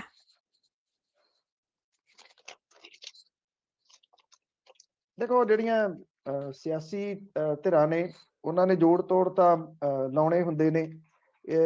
ਇਹ ਵੀ ਕਿਹਾ ਜਾ ਰਿਹਾ ਕਿ ਜਿਹੜੇ ਸੁਖਬੀਰ ਸਿੰਘ ਬਾਦਲ ਨੇ ਉਹ ਬਿਕਰਮ ਮਜੀਠੀਆ ਨੂੰ ਮਿਲ ਕੇ ਆਏ ਨੇ ਜੇਲ੍ਹ ਦੇ ਅੰਦਰ ਉਹਨਾਂ ਦੀ ਮੁਲਾਕਾਤ ਜਿਹੜੀ ਆ ਉਹ ਬੇਅੰਤ ਸਿੰਘ ਹੱਤਿਆ ਕਾਂਡ ਦੇ ਵਿੱਚ ਸਜ਼ਾ ਭੁਗਤ ਰਹੇ ਜਿਹਨਾਂ ਨੂੰ ਫਾਂਸੀ ਦੀ ਸਜ਼ਾ ਹੋਈ ਆ ਉਹਨਾਂ ਦੇ ਨਾਲ ਵੀ ਜਿਹੜੀ ਆ ਉਹ ਹੋਈ ਹੈ। ਹੁਣ ਉੱਥੇ ਅੰਦਰ ਜੋੜ ਤੋੜ ਦੇ ਵਾਸਤੇ ਬਿਕਰਮ ਮਜੀਠੀਆ ਹੋਰਾਂ ਦੇ ਨਾਲ ਕੀ ਗੱਲਬਾਤ ਹੋਈ ਆ ਜਾਂ ਇਹ ਮਹਿਜ਼ ਉਂਝ ਮੁਲਾਕਾਤ ਹੀ ਸੀ ਕਿਉਂਕਿ ਬਿਕਰਮ ਮਜੀਠੀਆ ਦਾ ਜਨਮ ਦਿਨ ਸੀ ਤਾਂ ਕਰਕੇ ਇਹ ਮੁਲਾਕਾਤ ਹੋਈ ਹੈ। ਮੁਲਾਕਾਤਾਂ ਉਂਝ ਬੰਦ ਨੇ ਕੈਦੀਆਂ ਦੀਆਂ ਤੇ ਹਵਾਲਾਤੀਆਂ ਦੀਆਂ, ਉਹ ਨਹੀਂ ਹੋ ਰਹੀਆਂ। ਇੱਥੇ ਸਪੈਸ਼ਲ ਤੌਰ ਦੇ ਉੱਤੇ ਜਿਹੜਾ ਉਹ ਦਿੱਤਾ ਗਿਆ। ਇਹ ਵੀ ਜਿਹੜਾ ਕੁਝ ਕਨਸੂਆਂ ਮਿਲ ਰਹੀਆਂ ਨੇ ਕਿ ਸੁਖਬੀਰ ਸਿੰਘ ਬਾਦਲ ਦੇ ਪ੍ਰਧਾਨਗੀ ਵਾਲੇ ਅਕਾਲੀ ਦਲ ਬਾਦਲ ਤੇ ਸੁਖਦੇਵ ਸਿੰਘ ਢੀਂਡਸਾ ਦੀ ਪ੍ਰਧਾਨਗੀ ਵਾਲੇ ਅਕਾਲੀ ਦਲ ਦੇ ਨੇਤਾਵਾਂ ਦੀਆਂ ਕੁਝ ਮੀਟਿੰਗਾਂ ਕੱਲ ਗੁਪਤ ਮੀਟਿੰਗਾਂ ਹੋਈਆਂ ਨੇ। ਹੁਣ ਇਹਦੇ ਵਿੱਚੋਂ, ਇਸ ਮੀਟਿੰਗ ਦੇ ਵਿੱਚੋਂ ਕੀ ਨਿਕਲਣਾ ਜਾਂ ਕੱਢਣਾ ਪਾਉਣਾ ਆ, ਇਹ ਨਹੀਂ ਕੁਝ ਵੀ ਪਤਾ। ਇਹ ਹੋ ਸਕਦਾ ਕਿ ਜੇ ਭਾਜਪਾ ਦੀ ਸਾਂਝ ਅਕਾਲੀ ਦਲ ਬਾਦਲ ਦੇ ਨਾਲ ਹੋਣੀ ਆ ਤੇ ਉਹਨਾਂ ਨੇ ਇਹ ਆਖਿਆ ਹੋਵੇ ਕਿ ਸੁਖਦੇਵ ਸਿੰਘ ਢੀਂਡਸਾ ਹੋਰਾਂ ਨੂੰ ਨਾਲ ਲਓ, ਨਹੀਂ ਤਾਂ ਫਿਰ ਅਸੀਂ ਸਾਂਝ ਭਿਆਲੀ ਨਹੀਂ ਕਰ ਸਕਾਂਗੇ। ਜੇ ਇਸ ਤਰ੍ਹਾਂ ਦਾ ਕੁਝ ਆਉਂਦਾ ਕਿ ਲਟਕਵੀਂ ਵਿਧਾਨ ਸਭਾ ਆਉਂਦੀ ਹੈ। ਚੋਣਾਂ ਦੇ ਨਤੀਜਿਆਂ ਤੋਂ ਪਹਿਲਾਂ ਇਹ ਜਿਹੜੇ ਜੋੜ ਤੋੜ ਨੇ, ਇਹ ਲਟਕਵੀਂ ਵਿਧਾਨ ਸਭਾ ਦੇ ਰੂਪ ਦੇ ਵਿੱਚ ਹੀ ਵੇਖੇ ਜਾ ਰਹੇ ਨੇ। ਜੇ ਲਟਕਵੀਂ ਵਿਧਾਨ ਸਭਾ ਨਹੀਂ ਆਉਂਦੀ, ਜਿਹਦੇ ਚਾਂਸਸ ਵੈਸੇ ਘੱਟ ਨੇ, ਔਰ ਫਿਰ ਇਹਨਾਂ ਜੋੜ ਤੋੜ ਦਾ ਕੁਝ ਨਹੀਂ ਜਿਹੜਾ ਉਹ ਰਹਿ ਜਾਣਾ। ਆਮ ਆਦਮੀ ਪਾਰਟੀ ਨੇ ਵੋਟਾਂ ਪੈਣ ਤੋਂ ਬਾਅਦ ਇੱਕ ਸਰਵੇਖਣ ਕਰਵਾਇਆ, ਜਿਹਨੂੰ ਲੈ ਕੇ ਆਮ ਆਦਮੀ ਪਾਰਟੀ ਦੇ ਆਗੂ ਇਸ ਪੱਖੋਂ ਸਭ ਤੋਂ ਜ਼ਿਆਦਾ ਆਸਵੰਦ ਨੇ ਕਿ ਸਰਕਾਰ ਉਹਨਾਂ ਦੀ ਆ ਰਹੀ ਹੈ। ਸੱਟਾ ਬਾਜ਼ਾਰ ਦੇ ਵੱਲੋਂ ਲਾਏ ਜਾ ਰਹੇ ਜਿਹੜੇ ਸੱਟੇ ਨੇ, ਉਹਦੇ ਵੀ ਸਿਆਸੀ ਆਗੂ ਬੜੇ ਨੇੜੇ ਤੋਂ ਵੇਖ ਰਹੇ ਆ। ਹੈਰਾਨਗੀ ਵਾਲੀ ਗੱਲ ਇਹ ਆ ਕਿ ਸੱਟਾ ਬਾਜ਼ਾਰ ਦੇ ਉੱਤੇ ਬੜਾ ਕੁਝ ਡਿਪੈਂਡ ਹੈ। 5000 ਕਰੋੜ ਰੁਪਏ ਦਾ ਸੱਟਾ ਪੰਜਾਬ ਦੇ ਵਿੱਚ ਲੱਗਿਆ ਹੋਇਆ। ਭਾਜਪਾ ਨੇ ਚੋਣਾਂ ਦੇ ਨਤੀਜੇ ਆਉਣ ਤੋਂ ਪਹਿਲਾਂ ਕੱਲ ਨੂੰ ਚੰਡੀਗੜ੍ਹ ਦੇ ਵਿੱਚ ਇੱਕ ਮੀਟਿੰਗ ਸੱਦੀ ਹੈ। ਪੰਜਾਬ ਦੇ ਲੋਕ ਕਾਂਗਰਸ ਦੇ ਸੰਭਾਵੀ ਜੇਤੂ ਉਮੀਦਵਾਰਾਂ ਜਿਹੜੇ ਦੂਜੇ ਰਾਜਾਂ ਦੇ ਵਿੱਚ ਸੈਰ ਸਪਾਟੇ ਲਈ ਗਏ ਆ, ਉਹਨਾਂ ਨੂੰ 5 ਮਾਰਚ ਤੱਕ ਵਾਪਸ ਆਉਣ ਦੀ ਹਦਾਇਤ ਦਿੱਤੀ ਗਈ ਆ। ਔਰ ਇਹ ਵੀ ਕਿਹਾ ਗਿਆ ਕਿ ਬਹੁਤ ਸਾਰੇ ਉਮੀਦਵਾਰ ਪਰਿਵਾਰਾਂ ਸਣੇ ਘੁੰਮਣ ਗਏ ਆ, ਜੋ ਚੋਣ ਨਤੀਜਿਆਂ ਤੋਂ ਪਹਿਲਾਂ ਵਾਪਸ ਆ ਜਾਣਗੇ। ਔਰ ਇਹ ਜਿਹੜਾ ਇੱਕ ਕਾਂਗਰਸ ਦਾ ਬੁਲਾਰਾ, ਉਹਨੇ ਟਵੀਟ ਕਰਕੇ ਇਹ ਗੱਲ ਕਹੀ ਆ, ਬਲੀਏਵਾਲ ਨੇ, ਕਿ ਕਾਂਗਰਸ ਦੇ ਉਮੀਦਵਾਰਾਂ ਲਈ ਰਾਜਸਥਾਨ ਦੇ ਹੋਟਲਾਂ ਦੇ ਵਿੱਚ ਬੁਕਿੰਗ ਹੋ ਗਈ ਹੈ। ਉਧਰ ਪੰਜਾਬ ਕਾਂਗਰਸ ਦੇ ਸਾਬਕਾ ਪ੍ਰਧਾਨ ਸੁਨੀਲ ਜਾਖੜ ਨੇ ਇਹ ਕਿਹਾ ਕਿ ਐਵੇਂ ਅਫਵਾਹ ਹੈ। ਕਿਹਾ ਜਾ ਰਿਹਾ ਕਿ ਰਾਜਸਥਾਨ ਦੇ ਵਿੱਚ ਇਹ ਰੱਖੇ ਜਾ ਸਕਦੇ ਆ ਵੀ ਕਿਤੇ ਜੋੜ ਤੋੜ ਨਾ ਹੋ ਜਾਣ। ਇਹ ਵੀ ਕਿਹਾ ਜਾ ਰਿਹਾ ਕਿ ਆਮ ਆਦਮੀ ਪਾਰਟੀ ਵੀ ਖਾਸ ਤੌਰ ਦੇ ਉੱਤੇ ਜਿਹੜੇ ਨਵੇਂ ਜਿੱਤੇ ਨੇ, ਉਹਨਾਂ ਜਿੱਤਣ ਵਾਲੇ ਨੇ, ਮਾਫ ਕਰਨਾ, ਜਿੱਤੇ ਨਹੀਂ, ਜਿੱਤਣ ਵਾਲੇ ਨੇ ਜਿਹੜੇ ਨਵੇਂ, ਉਹਨਾਂ ਦੇ ਉੱਤੇ ਨੇੜੇ ਤੋਂ ਨਿਗਾਹ ਰੱਖ ਰਹੀ ਹੈ, ਕਿਉਂਕਿ ਦੂਜੀਆਂ ਪਾਰਟੀਆਂ ਉਹਨਾਂ ਨੂੰ ਸੈਨਤਾ ਮਾਰ ਰਹੀਆਂ ਨੇ। ਇਹ ਵੀ ਕਿਹਾ ਜਾ ਰਿਹਾ ਹੈ ਕਿ ਉਹ ਨਵੇਂ ਨੇ ਸਿਆਸਤ ਦੇ ਵਿੱਚ, ਉਹਨਾਂ ਨੂੰ ਪਤਾ ਨਹੀਂ ਬਹੁਤਾ ਕੁਝ, ਇਸ ਕਰਕੇ ਕਿਤੇ ਉਹ ਇਸ ਜਿਹੜੀਆਂ ਸਿਆਸੀ ਪਾਰਟੀਆਂ ਦੀਆਂ ਸੈਨਤਾਂ ਨੇ ਉਹਨਾਂ ਦੇ ਵੱਲ ਨਾ ਆ ਜਾਣ। ਹਾਲਾਂਕਿ ਪੰਜਾਬ ਦਾ ਰਾਜਸੀ ਮਾਹੌਲ ਇਹੋ ਜਿਹਾ ਕਿ ਜੇ ਕੋਈ ਵਿਅਕਤੀ ਜਾਊਗਾ ਕੋਈ ਜਿੱਤ ਕੇ, ਤੇ ਫਿਰ ਉਹ ਆਪਣਾ ਸਿਆਸੀ ਭਵਿੱਖ ਵੀ ਇੱਕ ਕਿਸਮ ਦੇ ਨਾਲ ਲਗਭਗ ਸਮਾਪਤ ਕਰ ਲੂਗਾ। ਜੇ ਕਿਸੇ ਨੂੰ ਲੱਗਦਾ ਹੋਵੇ ਕਿ ਇਹ ਗੱਲ ਗਲਤ ਹੈ, ਤੇ ਪਿਰਮਲ ਧੌਲਾ ਹੋ ਗਿਆ, ਨਾਜਰ ਸਿੰਘ ਮਾਨਸ਼ਾਹੀਆ ਹੋ ਗਿਆ, ਮਾਸਟਰ ਬਲਦੇਵ ਸਿੰਘ ਹੋ ਗਿਆ, ਜਿਹੜੇ ਇਸ ਤਰ੍ਹਾਂ ਦੇ ਜਿਹੜੇ ਗਏ ਸੀਗੇ, ਉਹਨਾਂ ਦਾ ਖਾਸ ਤੌਰ ਦੇ ਉੱਤੇ ਪਿਰਮਲ ਸਿੰਘ ਨੂੰ ਤਾਂ ਪਿੰਡ ਦੇ ਵਿੱਚ ਨਹੀਂ ਕੋਈ ਜਿਹੜਾ ਜੀ ਸਮਾਗਮ ਦੇ ਉੱਤੇ ਸੱਦਾ, ਵਿਧਾਨ ਸਭਾ ਹਲਕੇ ਦੇ ਵਿੱਚ ਉਹਨੂੰ ਕਿਸੇ ਜਗ੍ਹਾ ਦੇ ਉੱਤੇ ਟਿਕਟ ਨਹੀਂ ਦਿੱਤਾ ਜਾਂਦਾ। ਹਾਲਾਤ ਉਹਨਾਂ ਦੇ ਵੀ ਉਹੋ ਜਿਹੇ ਬਣਨਗੇ, ਪਰ ਜਿਹੜੀਆਂ ਰਾਜਸੀ ਧਿਰਾਂ ਨੇ ਉਹਨਾਂ ਨੇ ਅਜਿਹਾ ਛੱਡਣਾ ਤਾਂ ਹੈ ਨਹੀਂ ਨਾ, ਉਹਨਾਂ ਨੇ ਕੁਛ ਨਾ ਕੁਛ ਕੋਸ਼ਿਸ਼ ਤਾਂ ਕਰਨੀ ਹੈ। ਹੁਣ ਵੇਖਣਾ ਇਹ ਹੋਊਗਾ ਕਿ ਜਦੋਂ ਚੋਣਾਂ ਦੇ ਨਤੀਜੇ ਆਉਂਦੇ ਆ, ਉਦੋਂ ਬਾਅਦ ਇਹ ਜਿਹੜੇ ਜੇ ਕੀ ਜੋੜ ਤੋੜ ਵਾਲੀ ਸਿਚੁਏਸ਼ਨ ਬਣਦੀ ਹੈ। ਜੋੜ ਤੋੜ ਵਾਲੀ ਸਿਚੁਏਸ਼ਨ ਇੱਕੋ ਤਰੀਕੇ ਦੇ ਨਾਲ ਜਿਹੜੀ ਉਹ ਬਣਨੀ ਹੈ ਕਿ ਜੇ ਲਟਕਵੀਂ ਵਿਧਾਨ ਸਭਾ ਜਿਹੜੀ ਉਹ ਆਉਂਦੀ ਆ, ਜੇ ਲਟਕਵੀਂ ਵਿਧਾਨ ਸਭਾ ਨਹੀਂ ਆਉਂਦੀ, ਸਪਸ਼ਟ ਬਹੁਮਤ ਆਉਂਦਾ, ਮੇਰਾ ਇਹ ਮੰਨਣਾ ਕਿ ਸਪਸ਼ਟ ਬਹੁਮਤ ਆਊਗਾ। ਬਾਕੀ ਦੇਖੋ ਲੋਕਾਂ ਦਾ ਫੈਸਲਾ ਹੈ, ਉਹ 10 ਮਾਰਚ ਨੂੰ ਪਤਾ ਲੱਗੂਗਾ ਕਿ ਕੌਣ ਕਿੰਨੇ ਪਾਣੀ ਦੇ ਵਿੱਚ ਹੈ। ਸੋ ਨਿਗਾਹਾਂ ਜਿਹੜੀਆਂ ਨੇ ਉਹ ਹੌਲੀ ਹੌਲੀ ਹੁਣ ਲੱਗਣੀਆਂ ਸ਼ੁਰੂ ਹੋ ਗਈਆਂ। ਅੱਜ ਜਦੋਂ ਗੱਲ ਕਰ ਰਹੇ ਆ ਤੇ 2 ਤਰੀਕ ਹੋ ਗਈ, ਤੇ ਦਿਨ ਜਿਹੜੇ ਨੇ ਜੀ ਉਹ 7 ਰਹਿ ਗਏ ਨਤੀਜਿਆਂ ਦੇ। ਸੋ 7 ਦਿਨਾਂ ਦੇ ਵਿੱਚ ਬਹੁਤ ਕੁਝ ਨਵਾਂ ਵੇਖਣ ਸੁਣਨ ਨੂੰ ਮਿਲੂਗਾ ਜੀ। ਤੇ ਅੱਗੇ ਗੱਲ ਕਰਦੇ ਹਾਂ, ਉੱਤਰ ਪ੍ਰਦੇਸ਼ ਵਿੱਚ ਭਾਜਪਾ ਦੀ ਟੇਕ ਧਰਮ ਤੇ ਜਾਤੀਵਾਦ ਤੇ ਹੀ ਹੈ।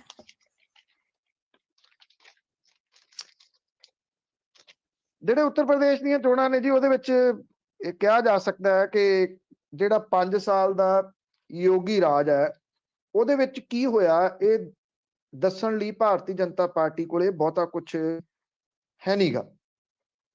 ਧਰਮ ਤੇ ਜਾਤ ਪਾਤ ਦੇ ਨਾਂ ਦੇ ਉੱਤੇ ਵੋਟਾਂ ਜਿਹੜੀਆਂ ਉਹ ਮੰਗੀਆਂ ਜਾ ਰਹੀਆਂ ਨੇ, ਔਰ ਵੰਡੀਆਂ ਪਾਉਣ ਦੇ ਵਾਸਤੇ ਬਿਆਨਬਾਜ਼ੀ ਜਿਹੜੀ ਆ ਉਹ ਦਿੱਤੀ ਜਾ ਰਹੀ ਹੈ। ਭਾਜਪਾ ਨੂੰ ਇਹ ਆਸ ਹੈ ਕਿ ਲੋਕ ਉਹਨੂੰ ਜਨਤਕ ਵੰਡ ਪ੍ਰਣਾਲੀ ਦੇ ਰਾਹੀਂ ਮਿਲਦੇ ਮੁਫਤ ਰਾਸ਼ਨ ਦੀ ਸਕੀਮ ਕਰਕੇ ਵੋਟਾਂ ਪਾਉਣਗੇ। ਸਰਕਾਰੀ ਅੰਕੜਿਆਂ ਦੇ ਅਨੁਸਾਰ ਇਹ ਰਾਸ਼ਨ 80 ਕਰੋੜ ਲੋਕਾਂ ਤੱਕ ਪਹੁੰਚ ਰਿਹਾ। ਜੇ 80 ਕਰੋੜ ਲੋਕਾਂ ਤੱਕ ਪਹੁੰਚ ਰਿਹਾ ਤੇ ਇਹਦਾ ਮਤਲਬ ਕਿ ਭਾਰਤ ਦੀ ਬਹੁਤੀ ਆਬਾਦੀ ਤਾਂ ਆਟਾ ਦਾਲ ਸਕੀਮ ਦੇ ਉੱਤੇ ਤੁਰੀ ਫਿਰਦੀ ਆ।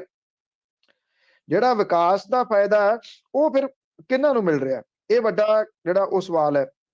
ਜਿਹੜੇ ਲਾਵਾਰਸ ਪਸ਼ੂਆਂ ਦਾ ਮਸਲਾ ਬੜਾ ਸੰਵੇਦਨਸ਼ੀਲ ਹੈ, ਔਰ ਜਿਹੜੇ ਕੁਝ ਥਾਵਾਂ ਦੇ ਉੱਤੇ ਉੱਤਰ ਪ੍ਰਦੇਸ਼ ਦੇ ਵਿੱਚ ਕਿਸਾਨਾਂ ਨੇ ਲਿਆ ਕੇ ਲਾਵਾਰਸ ਪਸ਼ੂ ਜਿਹੜੇ ਆ ਉਹ ਰੈਲੀਆਂ ਦੇ ਵਿੱਚ ਛੱਡ ਦਿੱਤੇ ਵੀ ਆ ਦੇਖੋ ਹਾਂ ਭਲਾ ਤੁਹਾਡੇ ਤੋਂ ਕੰਟਰੋਲ ਹੁੰਦੇ ਆ, ਸਾਡੇ ਤੋਂ ਕੰਟਰੋਲ ਨਹੀਂ ਹੋ ਰਹੇ। ਇਹ ਇਹਦਾ ਜ਼ਿਕਰ ਤਾਂ ਹੋ ਰਿਹਾ, ਪਰ ਇਹਦਾ ਹੱਲ ਕੀ ਹੋਊਗਾ? ਭਾਰਤੀ ਜਨਤਾ ਪਾਰਟੀ ਜਿਹਨੇ ਰਾਜ ਕੀਤਾ 5 ਸਾਲ, ਉਹਦੇ ਕੋਲੇ ਇਹਨਾਂ ਮਸਲਿਆਂ ਦਾ ਠੋਸ ਜਵਾਬ ਕੋਈ ਨਹੀਂ ਹੈਗਾ। ਲੋਕ ਨੁਮਾਇੰਦਗੀ ਕਾਨੂੰਨ ਤੇ ਚੋਣ ਜ਼ਾਬਤੇ ਦੇ ਅਨੁਸਾਰ ਧਰਮ, ਜਾਤ, ਖੇਤਰ ਇਹਨਾਂ ਦੇ ਉੱਤੇ ਪ੍ਰਚਾਰ ਕਰਨਾ ਗੈਰ ਕਾਨੂੰਨੀ ਹੈ, ਪਰ ਸਿਆਸੀ ਧਿਰਾਂ ਚੋਣ ਜ਼ਾਬਤੇ ਦੀ ਸ਼ਰੇਆਮ ਉਲੰਘਣਾ ਕਰਕੇ ਧਰਮ, ਜਾਤ ਪਾਤ ਦੇ ਉੱਤੇ ਵੋਟਾਂ ਜਿਹੜੀਆਂ ਉਹ ਮੰਗ ਰਹੀਆਂ ਨੇ। 3 ਜਿਹੜੀਆਂ ਤਰੀਕ ਨੂੰ ਅਗਲੀਆਂ ਵੋਟਾਂ ਦਾ ਹੋਣਾ ਜੀ ਪੜਾ ਕੱਲ ਨੂੰ ਇਥੋਂ ਦੇ ਮੁਤਾਬਕ, ਔਰ 57 ਸੀਟਾਂ ਦੇ ਉੱਤੇ ਇਹ ਵੋਟਾਂ ਪੈਣਗੀਆਂ। ਕੱਲ ਸ਼ਾਮੀ ਚੋਣ ਪ੍ਰਚਾਰ ਥੰਮ ਗਿਆ। ਇਹਦੇ ਵਿੱਚ ਅਹਿਮ ਜਿਹੜੀਆਂ ਨੇ ਉਹ ਸੀਟਾਂ ਨੇ, ਔਰ ਅਹਿਮ ਲੋਕਾਂ ਦੇ ਜਿਹੜੇ ਉਹ ਲੋਕ ਭਵਿੱਖ ਮਸ਼ੀਨਾਂ ਦੇ ਵਿੱਚ ਬੰਦ ਕਰਨਗੇ। ਬਨਾਰਸ ਦੇ ਵਿੱਚ ਭਾਰਤੀ ਜਨਤਾ ਪਾਰਟੀ ਦੇ ਵੱਡੇ ਨੇਤਾਵਾਂ ਨੇ ਡੇਰਾ ਲਾ ਲਿਆ। ਪ੍ਰਧਾਨ ਮੰਤਰੀ 2 ਦਿਨ ਇੱਥੇ ਚੋਣ ਪ੍ਰਚਾਰ ਕਰਨਗੇ। ਬਨਾਰਸ ਦੇ ਵਿੱਚ ਬੜੇ ਸਾਰੇ ਉੱਥੋਂ ਦੇ ਲੋਕਲ ਮੁੱਦੇ ਨੇ, ਪਰ ਉਹ ਲੋਕਲ ਮੁੱਦਿਆਂ ਨੂੰ ਜਿਹੜਾ ਦਰਕਨਾਰ ਕਰਕੇ ਮਸਲਾ ਉਹੀ ਜਿਹੜਾ ਜੀ ਉਹ ਮੰਦਿਰ ਵਾਲਾ ਹੀ ਉਭਾਰਿਆ ਜਾ ਰਿਹਾ। ਸੋਸ਼ਲ ਮੀਡੀਆ ਦੀ ਜੇ ਗੱਲ ਕਰੀਏ ਤਾਂ ਸੋਸ਼ਲ ਮੀਡੀਆ ਦਾ ਵੀ ਵੱਡਾ ਇਸ ਵੇਲੇ ਸਹਾਰਾ ਇਹ ਸਿਆਸੀ ਧਿਰਾਂ ਲੈ ਰਹੀਆਂ ਨੇ। ਯੋਗੀ ਨੇ ਰਿਕਾਰਡ 1800 ਟਵੀਟ ਕੀਤੇ ਆ ਚੋਣਾਂ ਦਾ ਐਲਾਨ ਹੋਣ ਤੋਂ ਬਾਅਦ, ਔਰ ਇਹਦੇ ਵਿੱਚ 43 ਲੱਖ ਫਾਲੋਅਰਸ ਉਹ ਯੋਗੀ ਦੇ ਵਧੇ ਆ। ਉਹਦੇ ਕੁੱਲ ਜਿਹੜੇ ਫਾਲੋਅਰਸ ਨੇ 1 ਕਰੋੜ 79 ਲੱਖ ਤੇ ਪਹੁੰਚ ਗਿਆ। ਅਖਿਲੇਸ਼ ਯਾਦਵ ਨੇ 50 ਦਿਨਾਂ ਦੇ ਵਿੱਚ 200 ਟਵੀਟ ਕੀਤੇ ਆ, ਔਰ ਇਹਦੇ ਦੌਰਾਨ 46 ਲੱਖ ਫਾਲੋਅਰਸ ਉਹਦੇ ਵੱਧ ਗਏ ਆ। ਉਹਦੇ ਹੁਣ 1 ਕਰੋੜ ਤੇ 6 ਲੱਖ ਫਾਲੋਅਰਸ ਹੋ ਗਏ ਆ। ਉਹ ਯੋਗੀ ਤੋਂ ਪਿੱਛੇ ਆ ਇਸ ਮਾਮਲੇ 'ਚ।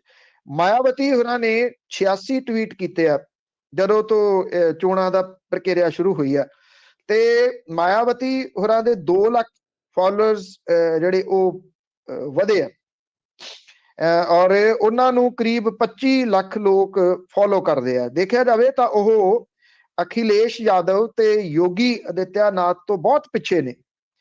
ਪ੍ਰਿਯੰਕਾ ਗਾਂਧੀ ਵਾਡਰਾ ਨੇ 164 ਟਵੀਟ ਕੀਤੇ ਆ ਜਦੋਂ ਤੋਂ ਚੋਣਾਂ ਦਾ ਐਲਾਨ ਹੋਇਆ। 3 ਲੱਖ ਫਾਲੋਅਰਸ ਪ੍ਰਿਯੰਕਾ ਗਾਂਧੀ ਵਾਡਰਾ ਦੇ ਵਧੇ ਆ, ਔਰ ਟਵਿੱਟਰ ਦੇ ਉੱਤੇ ਪ੍ਰਿਯੰਕਾ ਗਾਂਧੀ ਵਾਡਰਾ ਨੂੰ ਕੁਝ 46 ਲੱਖ ਲੋਕ ਜਿਹੜੇ ਉਹ ਫੋਲੋ ਕਰਦੇ ਆ, ਔਰ ਉਹ ਮਾਇਆਵਤੀ ਤੋਂ ਤਾਂ ਕਾਫੀ ਅੱਗੇ ਨੇ ਇਸ ਟਵਿੱਟਰ ਦੇ ਉੱਤੇ। ਪਰ ਦੇਖਿਆ ਜਾਵੇ ਤਾਂ ਜਿਹੜੇ ਯੋਗੀ ਨੂੰ ਫੋਲੋ ਕਰਨ ਵਾਲੇ ਉਹ ਸਭ ਤੋਂ ਜ਼ਿਆਦਾ ਨੇ, 1 ਕਰੋੜ 79 ਲੱਖ, ਜਦੋਂ ਕਿ ਦੂਜੇ ਨੰਬਰ ਦੇ ਉੱਤੇ ਅਖਿਲੇਸ਼ ਯਾਦਵ ਨੇ। ਇਹ ਇਹਨਾਂ ਨੂੰ ਵੋਟਾਂ ਦੇ ਹਿਸਾਬ ਦੇ ਨਾਲ ਨਹੀਂ ਗਿਣ ਸਕਦੇ ਕਿ ਇਹ ਵੋਟਾਂ ਦੇ ਵਿੱਚ ਤਬਦੀਲ ਹੋਣਗੇ, ਪਰ ਕਿਉਂਕਿ ਇਸ ਵਾਰੀ ਜਿਹੜਾ ਹੈ ਉਹ ਵੱਡਾ ਇੱਕ ਆਸਰਾ ਇਹਨਾਂ ਸੋਸ਼ਲ ਮੀਡੀਆ ਦਾ ਹੈ, ਇਸ ਕਰਕੇ ਇਹਨੂੰ ਮਨਫੀ ਵੀ ਨਹੀਂ ਕੀਤਾ ਜਾ ਸਕਦਾ।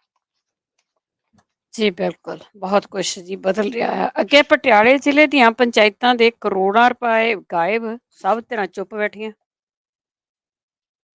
ਦੇਖੋ ਇਹ ਬਹੁਤ ਮੋਟਾ ਜਿਹੜਾ ਜੀ ਇੱਕ ਕਰਪਸ਼ਨ ਹੋਈ ਹੈ, ਇਹ ਸਕੈਂਡਲ ਹੈ ਕਰੋੜਾਂ ਰੁਪਈਏ ਦਾ ਹੋਇਆ। ਜਿਹੜਾ ਇਹ ਕੀ ਆ ਕਿ ਇੱਥੇ ਪਿੰਡ ਪੈਂਦੇ ਨੇ ਪਟਿਆਲਾ ਜ਼ਿਲ੍ਹੇ ਦੇ ਵਿੱਚ, ਆਕੜੀ, ਸੇਰੀ, ਸੇਰਾ, ਤਖਤੂ ਮਾਜਰਾ, ਪੱਬਰਾ, ਇਹਦੀ ਪੰਚਾਇਤਾਂ ਦੀ ਜ਼ਮੀਨ ਅਕਵਾਇਰ ਕੀਤੀ ਗਈ ਸੀਗੀ। ਜਦੋਂ 2002 ਤੋਂ ਲੈ ਕੇ 7 ਤੱਕ ਕੈਪਟਨ ਅਮਰਿੰਦਰ ਸਿੰਘ ਹੋਰੀ ਆਏ ਤੇ ਉਦੋਂ ਉਹਨਾਂ ਨੇ SEZ ਦੇ ਥੱਲੇ ਜ਼ਮੀਨਾਂ ਅਕਵਾਇਰ ਕੀਤੀਆਂ ਕਿਸਾਨਾਂ ਦੀਆਂ, ਸਪੈਸ਼ਲ ਇਕਨੋਮਿਕ ਜ਼ੋਨ। ਜਦੋਂ 17 ਦੇ ਵਿੱਚ ਆਏ ਤੇ ਉਸ ਤੋਂ ਬਾਅਦ ਪੰਚਾਇਤਾਂ ਦੀਆਂ ਜ਼ਮੀਨਾਂ ਦੇ ਉੱਤੇ ਉਹਨਾਂ ਦੀ ਅੱਖ ਹੋ ਗਈ ਤੇ ਉਹਨਾਂ ਨੇ ਇਹ ਕਹਿਤਾ ਕਿ ਪੰਚਾਇਤਾਂ ਦੀਆਂ ਜ਼ਮੀਨਾਂ ਅਕਵਾਇਰ ਕਰਕੇ ਅਸੀਂ ਦੇਵਾਂਗੇ ਇੰਡਸਟਰੀਅਲ ਜਿਹੜੀ ਉਹਨਾਂ ਹੱਬ ਬਣਾਵਾਂਗੇ। ਇਹ ਇੱਥੇ IT ਪਾਰਕ ਬਣਾਉਣਾ ਸੀ ਪਟਿਆਲੇ ਡਿਸਟ੍ਰਿਕਟ ਦੇ ਵਿੱਚ, ਰਾਜਪੁਰਾ ਦੇ ਵਿੱਚ। ਉਦੋਂ ਇਹ ਜ਼ਮੀਨਾਂ ਦੀ ਜਿਹੜੀ ਆ ਅਕਵਾਇਰ ਕੀਤੀਆਂ ਗਈਆਂ ਜ਼ਮੀਨਾਂ ਪੰਚਾਇਤੀ ਜ਼ਮੀਨਾਂ ਨੇ। ਪੰਚਾਇਤੀ ਜ਼ਮੀਨਾਂ ਦੇ ਪੈਸੇ ਜਦੋਂ ਅਕਾਊਂਟਾਂ ਦੇ ਵਿੱਚ ਆਏ ਤਾਂ ਉਹਨਾਂ ਪੰਚਾਇਤੀ ਜ਼ਮੀਨਾਂ ਦੇ ਜਿਹੜੇ ਪੈਸੇ ਸੀ ਉਹ ਹੜੱਪਣੇ ਕਿਵੇਂ ਨੇ, ਫਿਰ ਉਹਦੀ ਤਰਕੀਬ ਲਾਈ ਗਈ। ਪਿਛਲੇ ਦਿਨੀ ਕੁਝ ਜਿਹੜੇ ਸਸਪੈਂਡ ਕੀਤੇ ਗਏ ਸੀਗੇ ਸਰਪੰਚ ਔਰ ਤੇ ਇੱਕ BDPO ਸਸਪੈਂਡ ਕੀਤਾ ਗਿਆ ਸੀਗਾ। ਹੁਣ ਇਸ ਮਾਮਲੇ ਦੇ ਵਿੱਚ ਵਿਭਾਗ ਨੇ ਸ਼ੰਭੂ ਦੇ ਗੁਰਮੇਲ ਸਿੰਘ BDPO ਤੋਂ ਬਾਅਦ DDPO ਦਿਲਾਵਰ ਕੌਰ, ਪੰਚਾਇਤ ਸੈਕਟਰੀ ਜਿਹੜੇ ਨੇ ਉਹਨਾਂ ਨੂੰ ਜਸਵੀਰ ਚੰਦ ਉਹਨੂੰ ਸਸਪੈਂਡ ਕੀਤਾ। ਜਿਹੜਾ ਜਸਵੀਰ ਚੰਦ ਹੈ ਇਹ ਉੱਥੋਂ ਦਾ ਜਿਹੜਾ MLA ਆ ਘਨੌਰ ਦਾ, ਉਹਦਾ ਨੇੜਲਾ ਰਿਸ਼ਤੇਦਾਰ ਹੈ। ਹੁਣ ਇਹ ਜਿਹੜੇ ਪੈਸੇ ਨੇ ਉਹ ਕਿੱਥੇ ਗਏ, ਇਹ ਖਾਦੇ ਕਿਵੇਂ ਗਏ, ਇਹ ਵੱਡਾ ਸਵਾਲ ਹੈ। ਇਹਦੇ ਵਿੱਚ ਮੇਰੇ ਕੋਲੇ ਪੇਪਰ ਇਹਦੇ ਸਾਰੇ ਜਿਹੜੇ ਉਹ ਮੌਜੂਦ ਨੇ, ਜਿਹਦੇ ਵਿੱਚ ਮਤਲਬ ਕਿ ਇੱਕ ਛੋਟੀ ਜੀ ਮਿਸਾਲ ਤੁਹਾਨੂੰ ਜਿਹੜੀ ਉਹ ਮੈਂ ਦੱਸਦਾ, ਕਿਉਂਕਿ ਪੇਪਰ ਬਹੁਤ ਜ਼ਿਆਦਾ ਨੇ ਜੀ। ਜਿਹੜਾ ਇੱਕ ਬੈਂਕ ਦੇ ਵਿੱਚ 10 ਕਰੋੜ ਰੁਪਈਆ ਹੈ, ਉਹਦੇ ਵਿੱਚ ਜਿਹੜੀ ਇਹਦੀ ਇਨਵੈਸਟੀਗੇਸ਼ਨ ਹੋ ਰਹੀ ਆ, ਜਿਹੜਾ ਪੰਚਾਇਤੀ ਵਿਭਾਗ ਕਰ ਰਿਹਾ, ਪੇਂਡੂ ਵਿਕਾਸ ਤੇ ਪੰਚਾਇਤ ਵਿਭਾਗ ਆ, ਉਹਦੇ ਇਹ ਪੇਪਰ ਨੇ। ਉਹ ਇਹ ਕਹਿੰਦਾ ਕਿ amount transfer to ICICI bank record not available. ਕਿੰਨਾ ਪੈਸਾ ਇਹ? 10 ਕਰੋੜ। ਇਹ ਸਿਰਫ ਇੱਕ ਹੈ। ਫਿਰ ਅੱਗੋਂ ਕੀ ਕੀਤਾ ਗਿਆ, ਇੱਕ ਤਾਂ ਪੈਸੇ ਖਾਣ ਦਾ ਤਰੀਕਾ ਇਹ ਬਣਾਇਆ ਗਿਆ, 10-10 ਕਰੋੜ ਦੀਆਂ FDਆਂ ਬਣਾ ਲਈਆਂ। 10 ਕਰੋੜ ਰੁਪਈਏ ਦੀ FD ਕਰਾ ਕੇ ਇੱਕ ਤਾਂ ਕੁਝ ਵਿੱਚੋਂ ਬਿਲਕੁਲ ਗਾਇਬ ਕਰਤੀਆਂ ਗਈਆਂ, ਇੱਕ ਬੈਂਕ ਤੋਂ ਦੂਜੇ ਤੋਂ ਤੀਜੇ ਕਰਕੇ ਉਹਨੂੰ। ਦੂਜਾ 10 ਕਰੋੜ ਦੇ ਉੱਤੇ 9 ਕਰੋੜ ਰੁਪਈਆ ਲੋਨ ਲੈ ਲਿਆ ਗਿਆ। ਮਤਲਬ ਕਿ ਉਹ ਸ਼ੋਅ ਇਹ ਹੋ ਰਹੀਆਂ ਨੇ ਕਿ FDਆਂ ਹੈਗੀਆਂ ਨੇ। ਜਦੋਂ ਕੋਈ ਦੇਖਦਾ ਤੇ ਉਹ ਕਹਿੰਦਾ ਅੱਛਾ ਹਾਂ FD ਪਈ ਆ। ਇਹ ਕਿਸੇ ਨੂੰ ਭੇਦ ਨਹੀਂਗਾ ਕਿ ਉਹਦੇ ਉੱਤੇ ਪੈਸੇ ਚੁੱਕ ਲਏ ਗਏ ਆ। ਉਹਦੇ ਉੱਤੇ ਤਾਂ 9-9 ਕਰੋੜ ਰੁਪਈਆ ਕਰਜ਼ਾ ਲੈ ਲਿਆ ਗਿਆ। ਇਹ ਕਿਸੇ ਨੂੰ ਨਹੀਂ ਪਤਾ ਲੱਗ ਰਿਹਾ, ਉੱਥੋਂ ਪੈਸੇ ਖਾਦੇ ਗਏ। ਦੂਸਰਾ ਕੀ ਕੀਤਾ ਗਿਆ ਕਿ ਵੱਖ-ਵੱਖ ਪ੍ਰੋਜੈਕਟ ਕਾਗਜ਼ਾਂ ਦੇ ਵਿੱਚ ਸ਼ੁਰੂ ਕਰਤੇ ਗਏ। 11 ਬੱਚੇ ਨੇ ਇੱਕ ਪਿੰਡ ਦੇ ਵਿੱਚ ਟੋਟਲ ਪੜ੍ਹਨ ਵਾਲੇ, 21 ਕਮਰਿਆਂ ਦਾ ਸਕੂਲ ਦਾ ਜਿਹੜਾ ਜੀ ਉੱਥੇ ਨੀਂਹ ਪੱਥਰ ਰੱਖਤਾ। ਉਹਦੇ ਜਿਹੜੇ ਪੈਸੇ ਨੇ ਉਹ ਸਾਰੇ ਦੇ ਸਾਰੇ ਫੰਡਸ ਦੇ ਦਿੱਤੇ ਗਏ। ਟੋਟਲ ਕੰਸਟਰਕਸ਼ਨ ਸ਼ੁਰੂ ਹੁੰਦਿਆਂ ਸਾਰ ਇਹ ਘਪਲਾ ਆਪਣੇ ਆਪ। ਅੱਛਾ, ਉਹ ਕੰਸਟਰਕਸ਼ਨ ਕੰਪਨੀਆਂ ਕਿਹਦੀਆਂ ਨੇ, ਉੱਥੇ ਘਪਲਾ ਹੈ।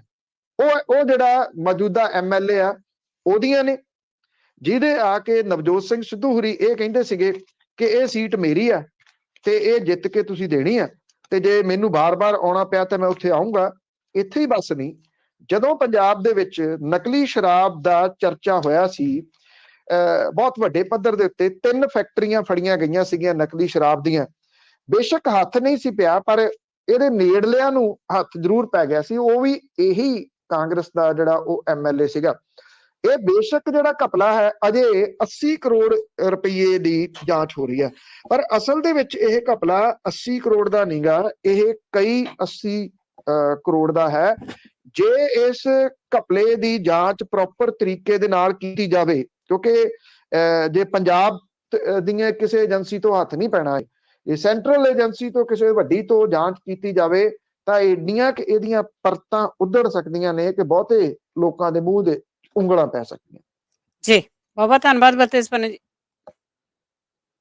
ਮਿਹਰਬਾਨੀ ਜੀ, ਧੰਨਵਾਦ ਜੀ, ਸਤਿ ਸ਼੍ਰੀ ਅਕਾਲ। ਸਤਿ ਸ਼੍ਰੀ ਅਕਾਲ ਜੀ। ਤੇ ਸਰੋਤੇ ਸਨ ਬਲਤੇਜ ਪੰਨੂ ਜੀ, ਸਾਡੇ ਨਾਲ ਜੁੜਦੇ ਨੇ, ਕਰਦੇ ਨੇ ਖਬਰਾਂ। ਇਸੇ ਦੇ ਨਾਲ ਸਾਡਾ ਅੱਜ ਦਾ ਬੁਲਟਨ ਇੱਥੇ ਸਮਾਪਤ। ਬਲਵਿੰਦਰ ਕੌਰ ਵੱਲੋਂ ਆਪ ਸਭ ਨੂੰ ਹੀ ਸਤਿ ਸ਼੍ਰੀ ਅਕਾਲ।